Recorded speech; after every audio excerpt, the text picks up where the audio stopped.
뉴스 속 경제 이슈는 더 쉽고 깊게, 최신 고용 동향은 더 빠르게 전해드리는 고용브리핑 365 시간입니다. 박상준 기자 어서 오세요. 네, 안녕하십니까. 오늘 어떤 이슈 가져오셨나요? 요즘 기업들의 트렌드가 변하고 있습니다. 학력이나 학점, 어학점수로 신입사원을 뽑는 그런 관행에서 벗어나서 실무에 바로 투입을 할 수 있는 인재를 선호하고 있는 추세다라는 기사들 많이 봤을 겁니다. 스펙보다 실무적 경험의 차이가 훨씬 중요해졌다는 의미인데요. 자, 그래서 직접 기업들이 발벗고 나섰습니다. 이슈픽에서 과연 어떤 이야기인지 알아보도록 하겠습니다. 신입 직원 입장에선 조금은 어려운 이야기일 수도 있을 것 같은데 예. 그래도 뭐 기업 입장에서 보면 아무리 신입 직원이라고 해도 바로 직무에 투입돼서 잘 소화할 수 있는 사람이면 좋겠죠. 기업 입장에서는 그렇습니다. 네. 실제로 대졸 신입사원을 교육해본 경험이 있는 기업 인사 담당자들 얘기를 들어보면요. 신입사원에게 기본 실무 교육 외에 실무 이해도를 높이기 위한 보충 교육을 진행을 한 경험을 물었더니 10명 중 8명이 그랬다라고 응답을 했습니다. 응답자 5명 가운데 3명 정도는 기초 이론부터 재교육을 해야 했다라고 답을 했습니다. 그래서 이런 신입사원 평균 재교육 기간은 3개월 정도가 57.8%로 가장 많았고요. 6개월 정도가 걸린다라는 답변도 24.3%나 됐습니다. 그러니까 이렇다 보니까 신입사원을 채용할 때 얼마나 즉각적으로 실무에 투입할 수 있는지 이게 기준점이 되는 거네요. 그렇습니다. 10명 가운데 7명의 인사 담당자들은 이 신입사원의 낮은 실무적 능력으로 어려움을 겪은 경험이 있다라고 답을 했습니다. 현직자 대부분은 출신 학교, 또 어학 성적, 자격증 유무와 실무 감각 이런 건 무관하다라고 답을 했습니다. 왜냐? 한 발 더 좀 들어가 보면요. 이론 공부에만 치중해서 실무 이해가 부족할 수밖에 없겠죠. 이런 경우들이 대다수였기 때문입니다. 이렇다 보니 10명 가운데 8명의 현직 인사 담당자들은 대학 교육이 트렌디한 실무 중심으로 변화되기를 기대한다고 응답했습니다. 물론 뭐 대학에서 다른 소양을 쌓는 부분도 중요하지만 대학에서는 이런 실무형 인재를 육성하지 못하는 그 부분, 거기에 대한 아쉬움을 기업은 드러내고 있는 거군요. 기업 입장에서 보면 즉시 전력화할 수 있는 실무형 인재를 육성하지 못하는 대학 교육의 한계가 아쉬울 수밖에 없습니다. 그래서 최근에는 자, 기업들이 가만히 있으면 안 되겠죠. 제가 지금 기업들이 어떻게 그런 식으로 비난만 할 수 있느냐, 비판하고 뭐 이럴 수 있느냐라고 좀 흠을 봤는데 기업들도 빠르게 움직이고 있습니다. 대학들과 협약을 맺고요. 인재들을 키우는 방법을 다양하게 고민을 하고 확대를 하고 있습니다. 네. 특히 실적 호황이 사상 최대가 예상이 되고 있는 반도체 그리고 디스플레이 기업들이 잇따라 대학 내에 계약학과를 신설을 하고 있습니다. 전 세계적으로 치열해진 기술 경쟁에서 차세대 인재를 키워내서 글로벌 경쟁력을 확보하기 위함이기도 하고 거기서 빨리 기술 배워서 바로 와서 우리 회사에서 써먹어라. 시간 아끼자라는 그런 의미도 될 수 있겠죠. 실무형 인재로 키우기 위해서 기업에서 좀 필요한 기술력을 미리 습득할 수 있게 네. 이런 기회를 좀 제공을 해주는 것 같은데 이게 그러면 기존 학과와는 좀 어떤 차이가 있는 건가요? 국내 주요 기업들이 네. 대학 내에 아까 제가 반도체 말씀드렸잖아요. 반도체, 디스플레이 관련 학과를 개설하는 것뿐만 아니라 교육과정 역시 석사, 박사로까지 확대를 하고 있습니다. 대부분 학비나 기숙사비 지원을 비롯해서 인턴십, 그리고 전문가 강의, 현장 실습 등 실무 교육에 맞춤형으로 되어 있습니다.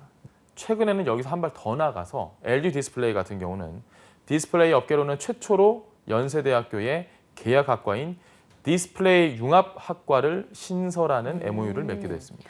반도체뿐만이 아니라 다른 분야에 대해서도 이런 인재 육성까지 나선 거네요. 그러면 입학은 언제부터 가능한 건가요?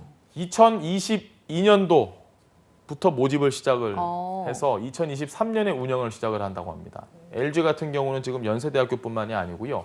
앞으로 타 대학에도 신설을 할 가능성을 추진 중이라고 밝혔는데 네. 내가 국문학과다, 내가 불문과다, 이 문과 학생들은 참 이거 어떻게 해야 될지 그 부분도 고민이 되네요. 그러네요. 네. 어쨌든 이렇게 기업에서는 원하는 인재상을 맞추려고 좀 노력을 하고 있는 것 같은데 예. 정부도 노력을 하는 부분도 있지 않습니까? 정부도 빠르게 움직여야죠. 좀 뒤늦은 감이 없지 않아 있습니다. 2019년 4월 시스템 반도체 비전과 전략을 내놓은 게 있습니다. 이때 반도체 특화계획학과를 중점 육성하겠다라고 약속을 하고 전문 인력 17,000명 양성을 목표로 지난해 연세대학교와 고려대학교 등의 반도체 계약학과를 신설을 했습니다. 사실 좀 빈약하죠. 저희가 지금 막 말하고 있는 학과가 얼마 없는 게 그쵸. 보이잖아요. 시청자분도 느껴지잖아요. 삼성전자도 반도체 기업 중에 계약학과 개설에 가장 먼저 나서기도 했습니다. 뭐 성균관대학교 사례를 좀 보면 성균관대학교에서는 최초로 이런 예. 채용을 계약하고 또 여기에 들어가는 반도체 학과가 생기기도 했었죠. 맞습니다. 삼성전자는 성균관대학교와 함께 2006년 국내 첫 채용 조건형 계약학과인 반도체 시스템 공학과를 만들었습니다. 이후에 폭을 넓혀서 경북대 전자공학부 모바일 공학 전공도 개설을 했고요. 참 다 이과입니다, 지금. 아주 그러니까요. 일부분에 한정이 되어 있기 때문에. 네네. 내년에도 5년간 카이스트와 포스텍에서 반도체 관련 학과를 개설을 하기로 했습니다. 뭐 이과라도 이런 실무형 그리고 좀 도움이 되는 학과 이런 연계 프로그램이 생긴다는 건 긍정적인 그럼요. 부분인 것 같기는 맞습니다. 합니다. 예. 미국과 중국의 반도체 패권 경쟁이 좀 갈수록 심화하고 있는 이런 이 현실 속에서 앞으로 좀 이런 노력들이 더 많아져서 실제 좀 효과로까지 나타났으면 좋겠네요. 네, 그렇습니다. 이런 계약학과들이 차세대 인재를 키울 수 있는 건 당연히 2.25로 작용을 하고요. 해당 분야의 다양한 지원 취업 연계 등을 통해서 학생과 학교 모두의 긍정적인 산학협력 모델이라는 평가를 받고 있습니다. 무엇보다 현업 전문가들이 커리큘럼에 직접 참여를 하기 때문에 학생들로서는 책에서 배우지 못했던 현장에서 무엇을 원하는지를 직접 들을 수 있고 경험을 간접적으로 밀착해서 지원받을 수 있다는 아주 좋은 장점이 있습니다. 네, 차차 좀 분야의 폭도 더 넓어졌으면 좋겠다라는 생각도 듭니다. 네. 한컷 이슈 오늘 어떤 소식 준비하셨나요? 소득 기준을 충족한 65세 이상 고령층에게 기초연금이 지급이 되는데요. 올해 수급자 선정 기준액이 상향되면서 연금을 받는 어르신이 더 늘어났다라는 소식 들고 왔습니다. 소득평가액과 재산의 소득 환산액을 더한 소득 인정액이 선정 기준액보다 적으면 기초연금 수급자로 선정이 됩니다.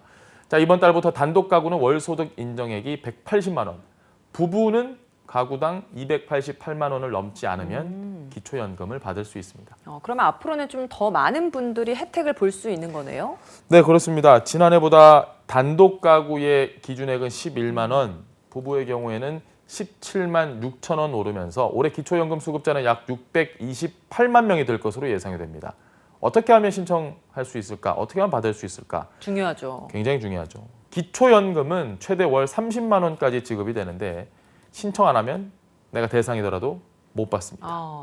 주소지 관할 읍면사무소나 주민센터 아니면 근처에 국민연금공단 지사 있으면 거기 가셔서 방문해서 신청하셔도 되고요.